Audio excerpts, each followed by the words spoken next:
سلام مجدد. یک فایل خیلی خردترک در مورد HTML ساختیم که او را ما اینجا باز میکنم. ما در داخل فولدر هستیم و یک فایل به نام example.html ساخته بودیم. قسمی که از درس قبلی یادتان هست، ما یک چیزی برای پیج اول خود ساخته بودیم. حالا میخوایم که یک فایل CSS اضافه کنیم تا که بتانیم ما در این فایل خود یک کمی استایلینگ اضافه کنیم. خب گپ اول این میایه که ما چه قسم میتونیم که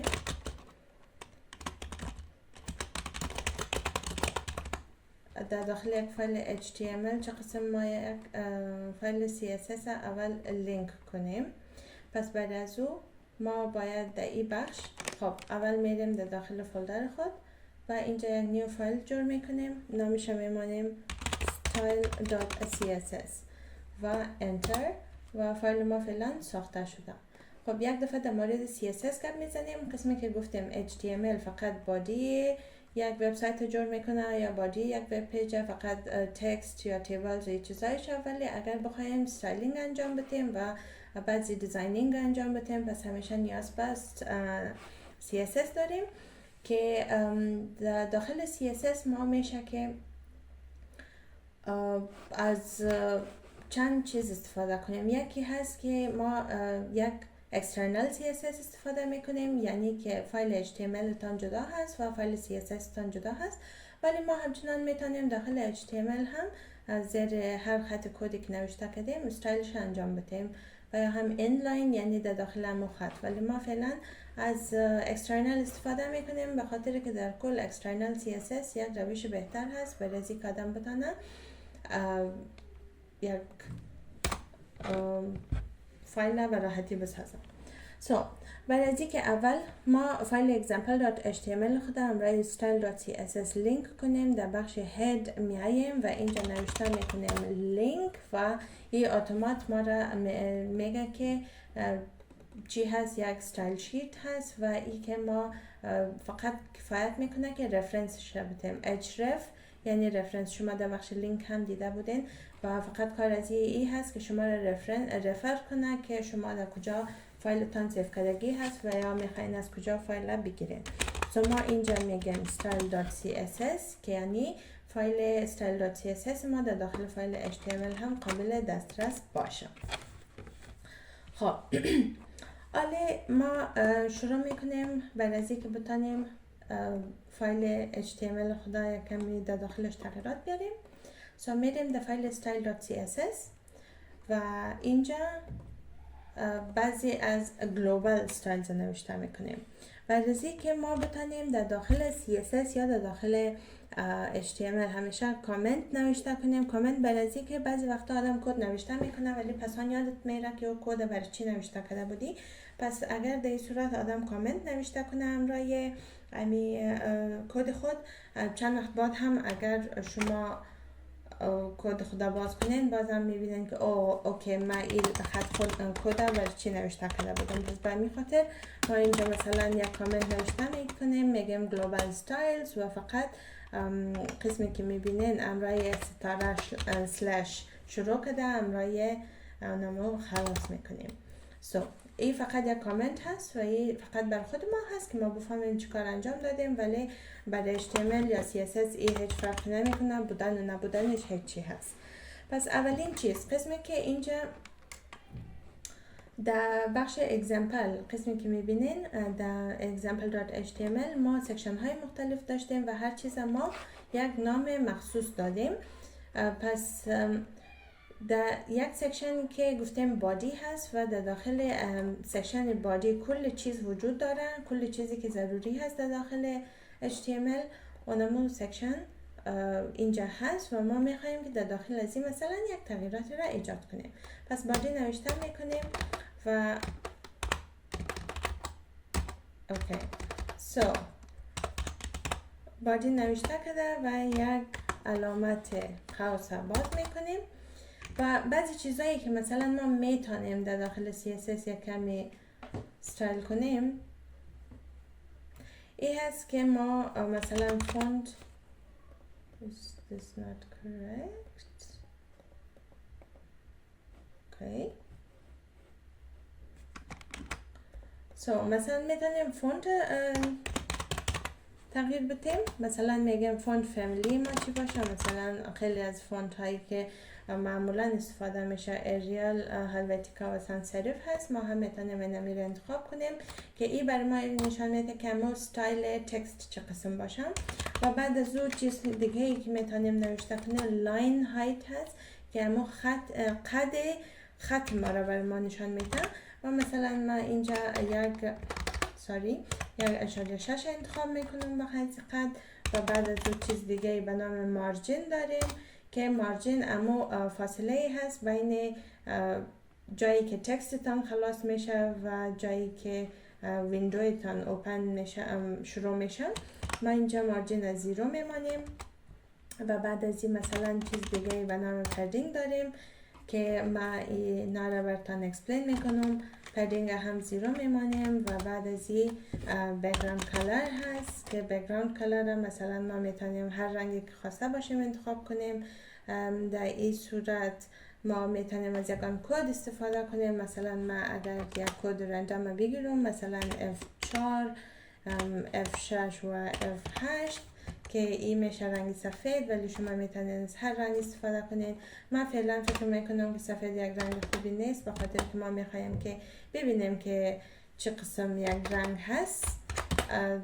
به همین خاطر یک رنگ دیگر اینجا انتخاب میکنیم.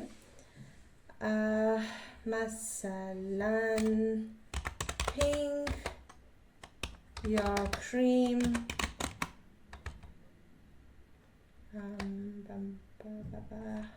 Okay, maybe cornflower blue, I don't know. و بعد از هم سمیکولن. قسمی که میبینن یکی از فرقهای فایل HTML امرای style.css ای هست که بعد از هر خط شما یک سمیکولن میمانین تا که کامپیوتر بفهمه که این خط کدتان خلاص شده. بعد از اون مثلا کلر خدا میمانیم براون مثلا. اوکی. آلی را کنترل اس کده و یک دفعه در داخل HTML فایل خود میریم و سعی میکنیم که چی تغییراتی آمده. یک تغییرات بسیار بدی آمده. قسمی که میبینین که ما رنگ های را انتخاب کردیم که بسیار خوبش نیستن. پس این برای ما را نشان میده که کلر کودینگ چقدر در داخل وب پیجز و وب سایت مهم هست. ولی چیزی که براتون من میخواستم نشان بدم این هست که بک‌گراند کلر همیشه کل صفحه هست و بعد از او کلری که اینجا شما چی کردین به خاطر که ما در مورد بادی گپ میزنیم و در مورد فونت، پس این خط تکست هست. مثلا خط تکست ما اینجا بلک انتخاب میکنیم که خیلی بهتر هست و مثلا بک‌گراند ما بلو میگیریم، ولی یک بلوی که خیلی مایل به سفید باشه. این قسم یک بلو بهتر است. این هم من فقط به خاطر که اگر نخواهی همه هیچ خوبش نیست، ولی به خاطر که شما یک کمی بفهمین که کدام خط کد مربوط به کدام چیز میشه، به همین خاطر را همه تو میمانیم. اوکی. سو بیسیکلی ما در داخل از این چی کار کردیم که در داخل بادی فونت فامیلی، لاین هایت و اوکی. لاین هایت اگر ما 5 بگیریم ببینیم که آوتپوت ما چه قسم میشه. را کنترل اس میکنیم و اینجا میریم و قسمی که میبینین فاصله بین هر خط خیلی زیاد شده و ما یک چیزی را نمیخوایم. اگر شما خواستین که فاصله از یک قدر هم کمتر باشه، پس اینی یک هست، یک هم یک کمی کم هست و 1.6 مثلا خوب هست. اگر 2 بگیریم هم بد نیست، ولی باز هم نیاز نیست اونقدر. 1.5 فکر کنم که خوب باشه. و ما گفتیم مارجین. خب اگر من مارجین 10 بگیرم و اینی فایل تان براتون اکسپند کنم و یا هم مارجین 100 بگیریم، شاید فاصله شو بفهمین که چی کار میکنه. از جایی که اسکرین تان شروع میشه تا جایی که تکست تان هست، اینی دیستنس بر ما یا زیاد میکنه یا کم. معمولا به همین خاطر ما همیشه مارجین 0 میگیریم تا که از این طرف شروع شوه، ولی صفر هم خوب نیست. مثلا اگر من مارجین اینجا 5 بگیرم، پس یک کمی فاصله هست که اوکی هست به نظرم. یا هم مثلا اگر 10 بگیریم هم مشکلی نداره، یک کمی ما از جایی که سکرین شروع میشه از اونجا یک کمی فاصله داریم. بعد از او پدینگ هست که پدینگ هم یک چیز خیلی مهم هست. مثلا اگر من 100 بگیرم که یک کمی زیاد هست، باز میبینین که اینجا از 4 طرف دیستنس خیلی زیاد شد. پس به همین خاطر معمولا مارجین امرای پدینگ میتونین که کم یا زیاد بگیرین تا که برای کامپیوتر بگوین که چقدر فاصله شما از ساید های اسکرین تا تکست خود میخواین.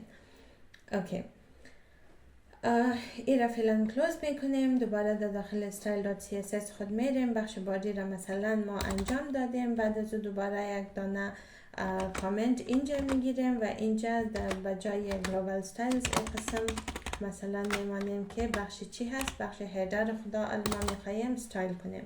برای بخش هیدر هم فقط کفایت میکنه که هیدر نوشته کنین، یک قوس باز کنین و بعد از اون مثلا میشه که بک‌گراند کلر خدا انتخاب کنین. مثلا من فعلا این رنگ انتخاب میکنم به خاطر که معلوم شود که کجا را ما تغییر دادیم. و مثلا کلر هیدر خدا مثلا چاکلت میمانیم که ای اما کلر تکست هست. وقتی که بک‌گراند کلر میگم منظور ما از پشت صحنه هست و کلر خودش رنگ تکست نشان میده. باز در اینجا هم ما مثلا پدینگ خدا میتونیم که 10 سانتی متر 10 پیکسل یا 10 هر چیز نشان بدیم، ولی من مثلا اینجا میگیرم 30 پیکسل و 20 پیکسل که قسمی که میفهمین 30 و 20 باز امو از بالا به پایین و از چپ به راست یا از راست به چپ برای ما نشان میده. اوکی، و همچنان یک چیز دیگه الاینمنت تکست هست که مثلا در تکست ما در کجا الاین باشه که ایره هم ما براتون نشان میدم.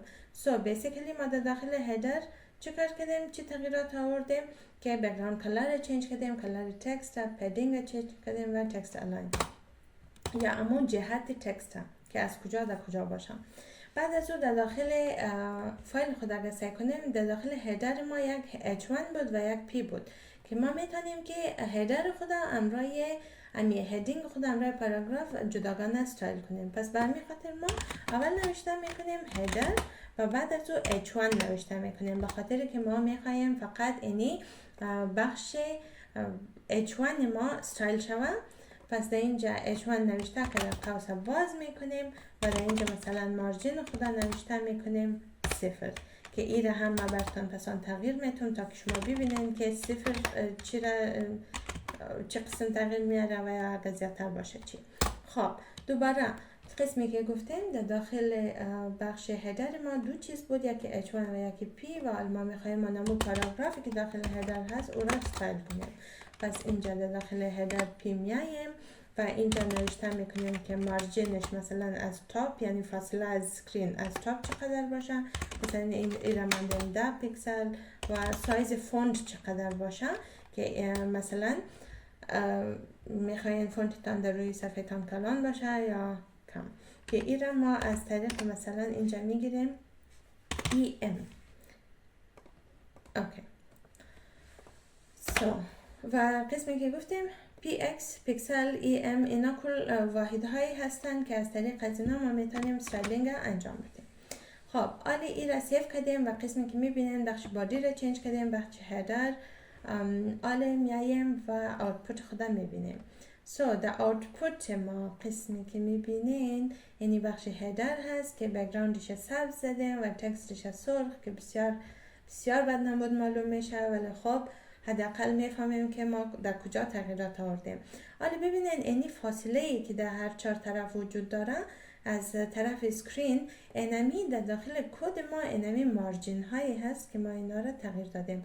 مثلا ما اگر به جای 30 پیکسل 60 پیکسل بگیرم و به جای 20 پیکسل 50 پیکسل، پس در داخل کد ما اینجا چی تغییر در داخل آوتپوت ما اینجا چی تغییرات میاد؟ یا مثلا اگر ما اینجا کجا شد سنتر را اگر من لفت بگیرم چی تغییر میآید؟ پس این را کنترل اس کرده اینجا میبینیم و قسمی که میبینین یعنی پدینگ هست و ای که تکستتان از طرف دست چپ به طرف دست راست شروع شده. ولی دوباره اگر این را به شکل قبلی بیاریم، این را اگر دوباره به سنتر تغییر بدیم و اینجا ببینیم تکستتان دوباره رفت در وسط و مثلا کلر از این را اگر دوباره به بلک تغییر بدیم یک کمی بهتر و این را هم مثلا تغییر میتیم به یک رنگی که خیلی مایل به سفید باشه. فعلا اوکی هست چون اصل هدفی است که ما مثلا نشان بدیم که منظور چی هست از این که ما این خطا رو تغییر میتیم. بعد از او هر وقتی که شما برای خود یک وبسایت جور کردین، وب پیج جور کردین، میتونین که او را هر قسمی که خواسته باشین جور کنین. ما اینجا پدینگ 500 پیکسل گرفتیم. فرقش در کجا میبینین؟ از این طرف از طرف چپ به راست 500 پیکسل فاصله یافتم. اگر ما دوباره این 500 تغییر بتون به مثلا 20 دوباره پس درست میشه و حالا اگر 6 به 600 تبدیل کنم تکست ما رفت به بسیار پایین و از بالا به پایین، یعنی پیکسل اول بالا به پایین و عدد دوم از چپ به راست بر ما استایلینگ انجام میده که ما فعلا 60 و 20 گرفتیم و باز هم یک کمی زیاد خوبش نیست. پس اگر نصفش بگیرم که میشه 30 و 20 یک کمی بهتر شد. اوکی، آمدیم طرف هدر و H1 اینی بود و پاراگراف ما اینی بود. مارجین از این اگر مثلا ما 200 بگیریم چیکار میشه که اینی تکست از دست چپ به طرف قسمی که میبینین ما فقط مارجین H1 تغییر دادیم. به همین خاطر خط دوم که پاراگراف هست در داخلش هیچ تغییر نامده و خط اول از طرف دست چپ به طرف دست راست اینقدر فاصلهش زیاد شده که یک چیزی را ما هیچ وقت نمیخوایم. به همین خاطر مارجینش 0 میمانیم و اینمی چیزا ما میتونیم که امرای پاراگراف انجام بدیم که مثلا نیره اگر 100 بکنیم اینجا میبینین که شما پاراگراف فاصلش زیادتر شد، یا مثلا اگر 1000 بکنین این بخی از صفحه گم میشه به خاطر که از بالا و پایین مارجینش زیاد میشه. قسمی که دیدیم مارجین تاپ. پس این را ما دوباره به 10 پیکسل تغییر میتونم و قسمی که گفتیم فونت سایز آدم میتونه اینجا تغییر بده. مثلا من اگر اینجا 10 نوشته کنم خیلی زیاد میشه، یک به حساب هست که به نظر ما اوکی هست. چیز دیگه ای که ما داریم بخش نویگیشن خدا عالم میدیم ما تغییرات در داخلش انجام میدیم و قسمی که اینجا میبینین ما کجا شد؟ بله اینجا بخش نویگیشن ما هست. پس میریم در داخل CSS و دوباره اینجا یک نوشته کده و قوس باز میکنیم. بعد از در داخل بخش نویگیشن ما هم مثلا بک‌گراند کلر خدا یک چیزی انتخاب میکنیم، مثلا اکوامارین، هر رنگی شما خواستین دلتون. بعد از اون پدینگ هست که مثلا پدینگ قسمی که گفتیم و فاصله ها هست که این هم 10 پیکسل میگیریم و تکست الاینمنت خیلی مهم است که تکستتان از چپ به راست باشه یا در وسط باشه یا چه قسم. پس این را وقتی که من انجام دادم عالی رو سعی میکنم که چی تغییرات در داخل نویگیشن ما انجام شده. پس در داخل نویگیشن ما قسمی که میبینین کل تکست در وسط آمده و اینجا ما چی داریم؟ امی بک‌گراند کلر ما اکوامارین هست که البته باز هم خوبش نیست. پس چی کار میکنیم؟ خب و یک چیز دیگه ای که ما اینجا میخواییم ای هست که اوکی let's see پدینگ ما اینجا فقط 10 پیکسل هست ولی من اینجا یک 0 اضافه میکنم و فاصله میتونم کنترل اس و میره میبینم که چی تغییر کردم. در اینجا ما از طرف به اصطلاح چپ به راست و از بالا به پایین پدینگ خود اینجا سپسیفای میکنیم. عالم چیز دیگه ای که ما داریم اینجا سلام به همه. قسمی که گفته بودم یک ویدیوی از درس ها براتون جور کردیم. خب حالا میریم بخش نویگیشن. ما اینجا اگر متوجه شده باشین در داخل بخش نویگیشن ما 4 دانه لینک داریم. پس این 4 دانه لینک هم ما میریم استایلینگ میکنیم. پس اینجا نوشته میکنیم ناو A که امو A تگ برای لینک هست و بعد از این مثلا کلرش باید انتخاب کنیم که کلرش مثلا من اینجا وایت میگیرم و بعد از اون مثلا تکست دکوریشن یکی از فیچرز هست که ما هیچ قسم تکست دکوریشن فعلا نمیخوایم، ولی من میتونم شما را نشان بدم که یکی از دکوریشن های تکست چه قسمی بوده میتونه. پس مثلا اینجا میتونیم دکوریشن های مختلف بگیریم، مثلا داش، داتد، دبل یا من مثلا اینترو رو میگیرم تا فقط بر شما نشان داده شود که چه کار میکنه. بعد از دوباره همون چیزی که داشتیم مارجین هست که مارجین باز همون 0 و 10 پیکسل مثل خود نویگیشن بار میگیریم و بعد از او فونت ویت یکی از فیچرزی هست که ما میتونیم اسپسیفای کنیم که فونت ما چه قسمی باشه. پس وقتی که ما این را انجام دادیم و ادامه میتیم سعی کنیم که وضعیت چه قسمی است. قسمی که میبینین تکست ما فعلا سفید شده، ایدیا خوب نیست، تکست خود تبدیل به بلک میکنیم و قسمی که میبینین ما اینجا یک استایل دادیم لاین ترو که از داخل خود ورد لاین تیر میشه. این را هم تبدیل میکنیم به نان و حالا قسمی که میبینین یک کمی بهتر شد و بعد از اون تکست خدا اگر ویتش اگر اینی خط ایکس کنین تکست معمولی هست، اگر این رو دوباره پس بیارین پس برای ما این قسم یک تکست بولد نشان میده.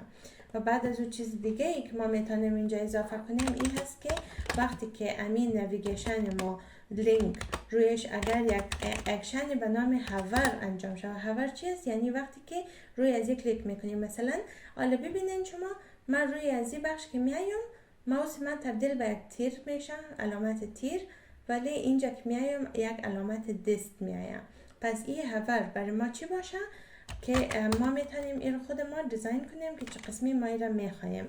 پس ما اینجا یک تکست دکوریشن انتخاب میتونیم و ما مثلا این را میگم اندرلاین و کنترل اس وقتی که اینجا میریم چی کار میشه؟ در هر جای یک اندرلاین یعنی یک خط زیر لغت ما اضافه میشه. اوکی این بیسیکلی تا بخش هدر ما کامل هدر اندرای نویگیشن استایل شد. مثلا خیلی خوبش نشد ولی امی که شما بفهمین که چه قسم کار میته اینمی کفایت میکنه.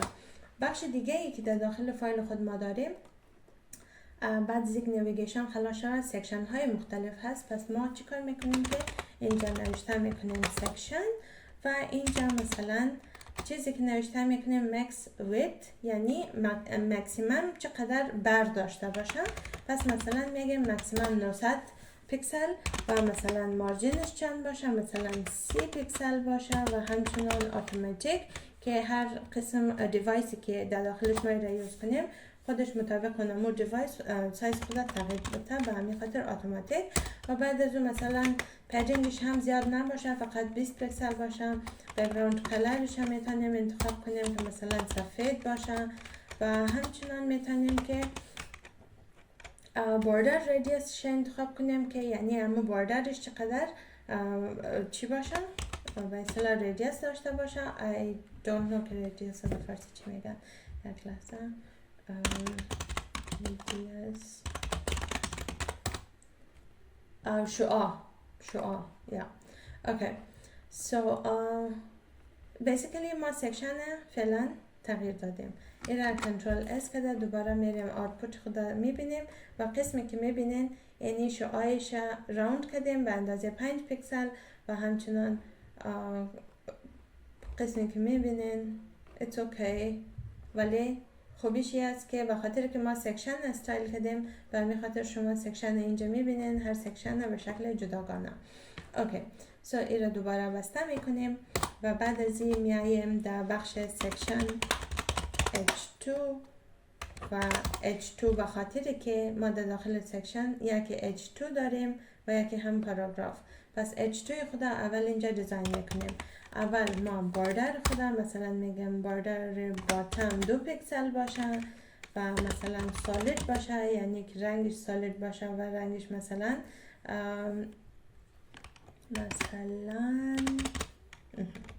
اوکی که سفید هست. و همچنان مثلا پدینگ باتمش چقدر، یعنی پایینی پدینگش چقدر باشه، باز میگم که مثلا 10 پیکسل باشه. حالی که این تغییرات وارد کردیم، حالی ببینیم که اینجا چی گپ است. قسمی که میبینین اینجا کمی دیستنس اضافه شد. اوکی.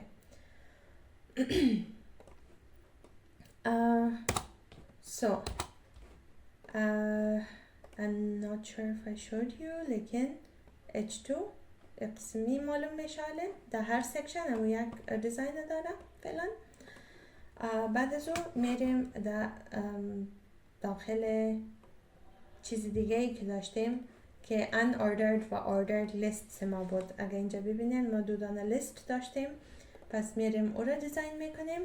پس یکی UL بود که unordered بود و یکی OL بود که ordered بود. فقط کفایت میکنه این مقدار نوشته که قوس باز کنیم و ما اینجا فقط مارجین هایش مثلا چون از چپ به راست شروع میشه، مثلا مارجین لفتش 20 پیکسل میمانیم و همچنان در داخل هر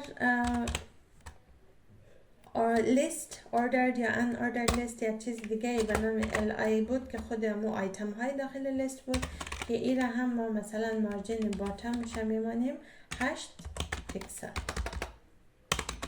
خب حالا کنترل S دوباره میریم تغییرات خود اینجا میبینیم و قسمی که میبینین اینطور یک تغییراتی وارد شده.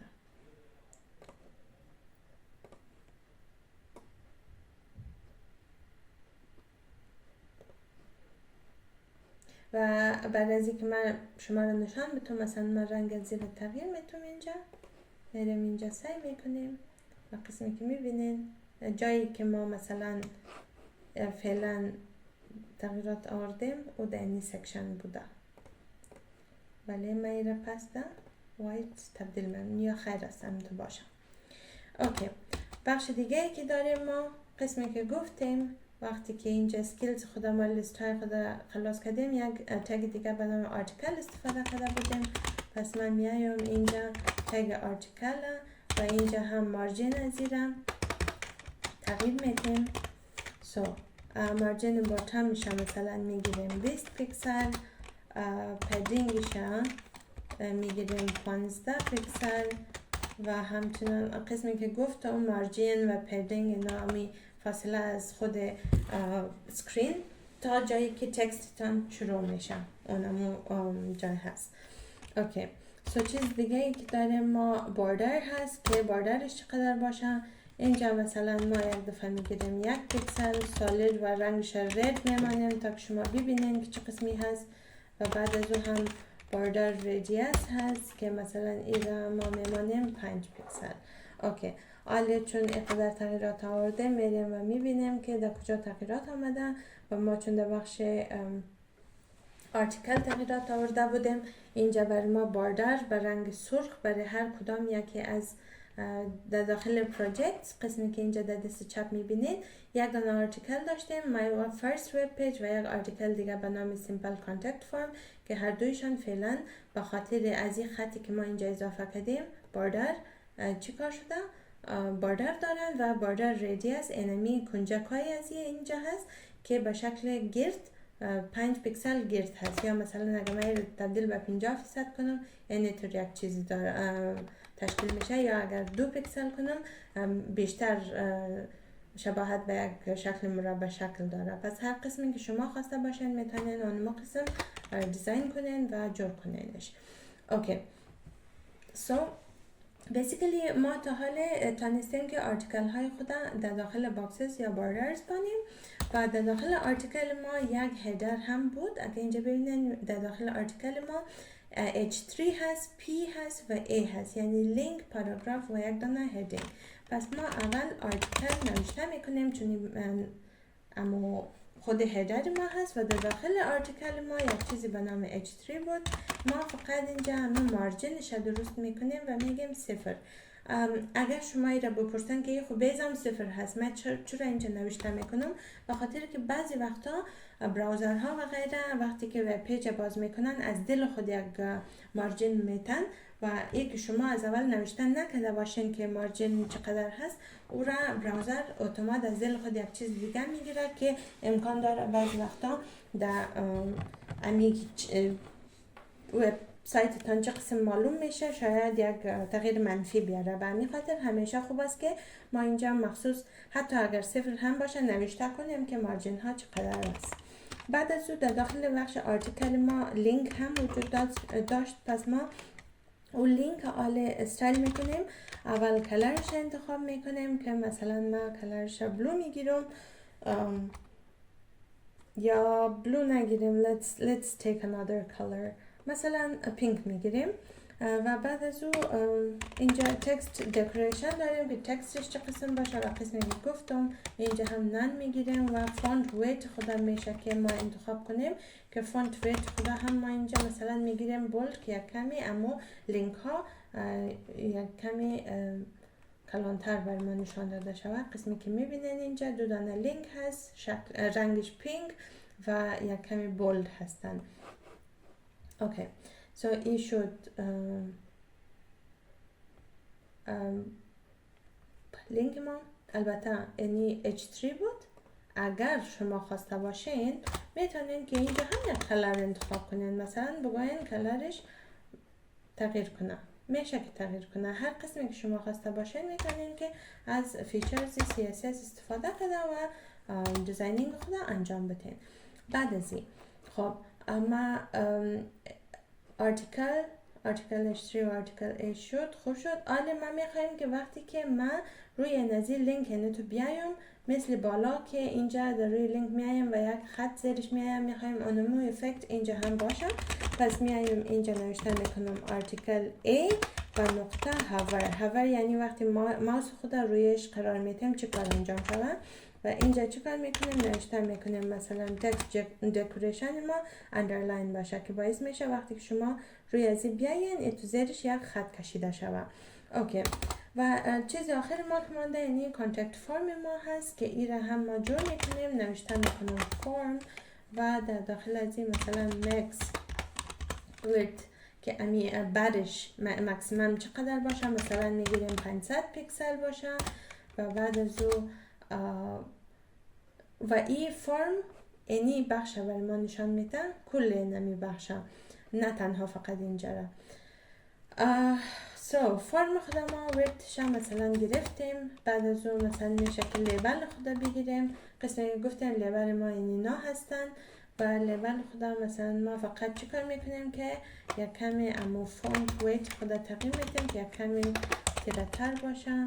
اینجا میگیریم فونت ویت و ایرا مثلا تغییر میدیم به بولد که یک کمی امی تغییرات نمیفهمم اگر متوجه شوید، ولی اینجا رسای کنین. اینجا را وقتی که نیست یک کمی تکست ما خیراتر هست، ایرا که میاریم یک کمی تکست تیره هست.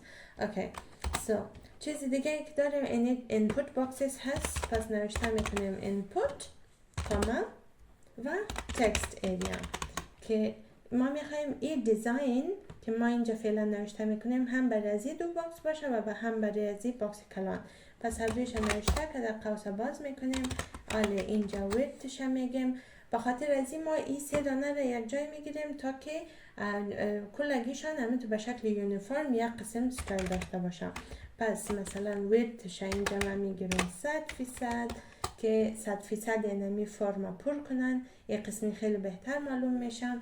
و مثلا اینجا پدینگ داریم که پدینگش هم مثلا 8 پیکسل میگیرم که یک کمی فاصله بین از اینا وجود داشته باشه، یا میتونیم مثلا 5 پیکسل بگیریم هر قسمی که شما میخواین.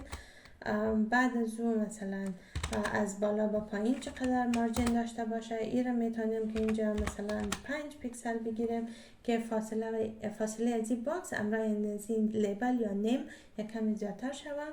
و بعد از اون مثلا میگیم که باکس سایزینگ که در داخل از این ما چیکار میکنیم؟ باردر باکس ها انتخاب میکنیم.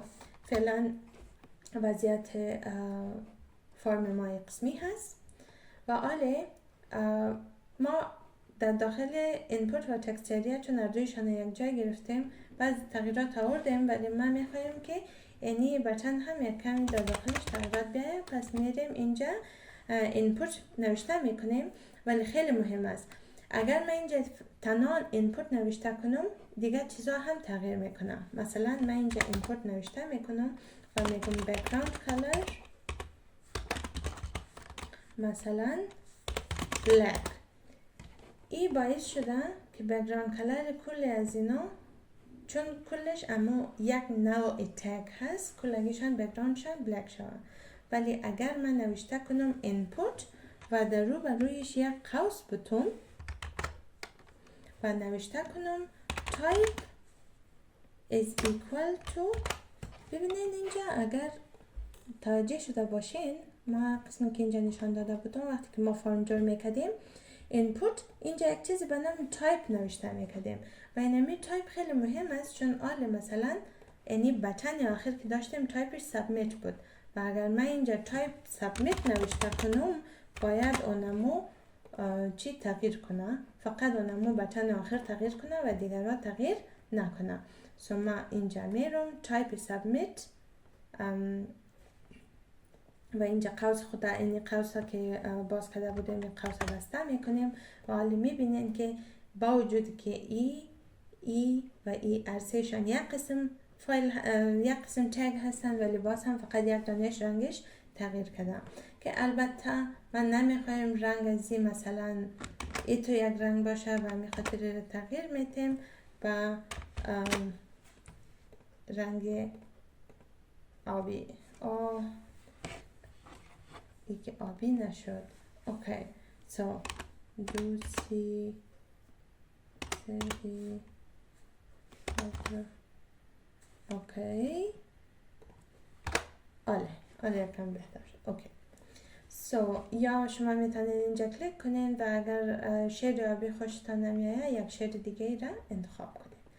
اوکی بعد از اون کلر تکست ما اینجا چی باشه او را میتونیم که از طریق کلر انتخاب کنیم و من مثلا میگم تکست وایت باشه چون همی بتن ما آبی هست. من اگر آبی تیره تر هم انتخاب کنم دارک تر هیچ مشکلی نداره بخاطر که بتن ما سفید هست. باردر میگم که اصلا نداشته باشه پس باردر رو میگم نان و بعد از اون مثلا پدینگ داریم که پدینگ را میشه که مثلا 10 پیکسل بگیریم معمولا 10 پیکسل کفایت میکنه و بعد از اون مارجین تاپش هم میتونیم که 10 پیکسل بگیریم. البته امرای از این چیزا خودتان میتونید که بازی کنین و ببینین که چی چیزایی میتونین تغییرات در داخلش بیارین. مثلا کرسر خودم اینجا پوینتر انتخاب کردیم و اینجا میبینین که اینجا که هاور میکنم در دیگه جای دیگه قسم هست اینجا دست جور میشه ولی شما میتونین یگان چیز دیگه هم انتخاب کنین. اگر کرسر رو بیارین اینجا بعضی چیزهای دیگه هم براتون میایم که میتونین هر چیزی را انتخاب کنین ولی ما فقط اینجا نوشته میکنیم پوینتر و تمام. فعلا اینقدر خوش شد. ما اینجا اینی یک چیزی داریم. حالا میایم طرف اینپوت. خب حالا ما اینقدر کاری که انجام دادیم یک کار دیگه ای که هم میتونیم انجام بدیم فقط انمی را کپی کرده دوباره اینجا پست میکنیم چون ما میخوایم روی انمی آیتم دوباره یک تغییرات انجام بدیم و input type submit باشه و فقط ما میخوایم که background color از را مثلا وقتی که hover میشم چینج کنیم. اول من اگر اینجا background color نوشته کنم و مثلا بگویم که این قسم یک چیزی جور شود که بسیار بد شکل است. I don't know. Maybe something like this. Okay. ببینین input type submit در اینجا بک‌گراند کلر ما آبی تیز کردیم ولی دوباره آنمو چیز نوشته کردیم این دفعه رنگ دیگه انتخاب کردیم چون CSS و HTML هر دویشان کد از بالا به پایین میخوانه هر کدی که آخر بود آنمو اجرا میشه پس به همین خاطر ما اینجا چیز دیگه ای که یاد ما رفته اسپسیفای کنیم این است که کدام اکشن وقتی که انجام دادیم رنگ از این تغییر کنه پس ببینین رنگ آبی هست از اول ولی وقتی که ما ماوس سرش میبریم رنگش چی میشه؟ به یک چیز دیگه تغییر میکنه با خاطر چی؟ با خاطر که ما اینجا استایلینگ گفتیم وقتی که هاور انجام داد این کار یا مثلا اگر بجای از این اگر بجای هاور ما اینجا نوشته کنیم کلیک hopefully یک چیز دیگه باشه ولی چون ریسپانسیو نیست فعلا پیج ما اینجا فقط هاور میکنیم و قسمی که میبینین رنگ تغییر میکنه چیزی آخری که داریم فوتر هست که فوتر هم بخش آخر پیج ما بود که ایره هم باز یک بک‌گراند کلر میتیم مثلا بک‌گراند کلرش دوباره همون رنگ قبلی رو انتخاب میکنیم اوکی هست به نظرم قسم بتن ای هم هست و چون بک‌گراند کلر دارک شد باید تکست وایت کنیم سو تکست رو تبدیل به وایت میکنیم و مثلا الاینمنت تکست از چپ به راست به چپ یاد سنتر باشه ما سنتر انتخاب میکنیم و بعد از هم مثلا پدینگ ما چقدر باشه مثلا میگیم 15 پیکسل اوکی و آل این یک تغییرات برای ما ایجاد شده بعد از در داخل فوتر خود ما دو چیز داریم یک لینک داریم که دو دانه هست و یکی همین که وقتی که this tree link میره چی کار انجام بده پس خیلی ساده و راحت مثل دفعه قبلی فقط اول لینک انتخاب میکنیم اینجا فوتر A یعنی لینکی که در داخل فوتر وجود داره کلرش هم مثلا اینجا وایت میکنیم که هر دویشان تبدیل شد و بعد از او هم مثلا میشه که تکست دکوریشن انجام بدیم بگویم که هیچ تکست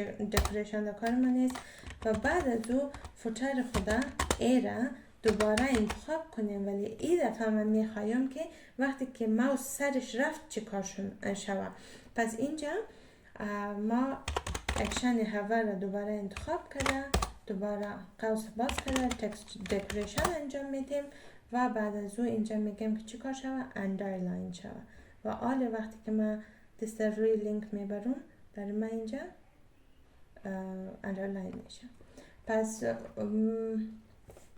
ما ایره یک کمی فول سکرین که براتون نشان میتونم که آوتپوت ما چه قسمی شد امروز سو بیسیکلی شما میتونین که امرای CSS فایلی که قبلا ساخته بودین اونمو را در داخلش تغییرات بیارین که یک کمی به اصطلاح مقبول تر شود وقتتان خوش خدا حافظ